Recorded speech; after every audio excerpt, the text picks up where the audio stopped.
வணக்கம் நண்பர்களே, தமிழ் பிளாசம் சேனலில் கரம் மசாலா பவுடர் எப்படி செய்யறதுன்னு பார்க்கலாம். அதற்கு தேவையான பொருட்கள்: தனியா 1 டேபிள் ஸ்பூன், 2 பிரியாணி இலை, ஜாவித்ரி 4, ஜீரகம் 1 டேபிள் ஸ்பூன், கல்பாசி சிறிதளவு, சோம்பு 1 டீஸ்பூன், மராட்டி மொக்கு 4, 6 ஏலக்காய், மிளகு 1/2 டீஸ்பூன், ஸ்டார் அன்னாசி 3, ஜாதிக்காய் பொடி 1/4 டீஸ்பூன், பட்டை 4, 15 லவங்கம். இந்த டேபிள் ஸ்பூனில் 1 டேபிள் ஸ்பூன் எடுத்திருக்கேன். தனியாவும் ஜீரகமும். இந்த டீஸ்பூனால் 1 டீஸ்பூன் சோம்பு எடுத்திருக்கேன். மிளகு 1/2 டீஸ்பூன்,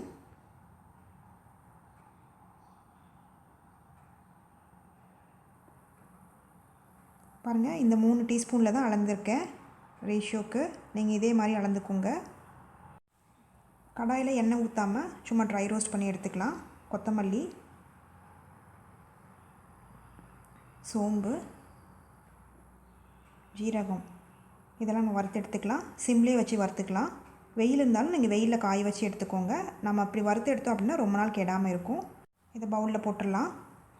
இப்போ அதே கடாயில் ஸ்டார் அன்னாசி, மராட்டி மொக்கு, ஏலக்காய், பட்டை, மிளகு, ஜாதிபத்திரி, லவங்கம், கல்பாசி, பிரியாணி இலை இதெல்லாம் சேர்த்து ட்ரை ரோஸ்ட் பண்ணிக்கலாம். சிம்லேயே வச்சு ட்ரை ரோஸ்ட் பண்ணிக்கோங்க. பாருங்கள், இந்த அளவுக்கு ட்ரை ரோஸ்ட் பண்ணால் போதும். இப்போ இதில் நம்ம போட்டுட்டு கொஞ்சம் ஆற வச்சிடலாம். ஆறின பிறகு கொஞ்சம் மிக்சியில் போட்டு நம்ம அரைச்சி எடுத்துக்கலாம்.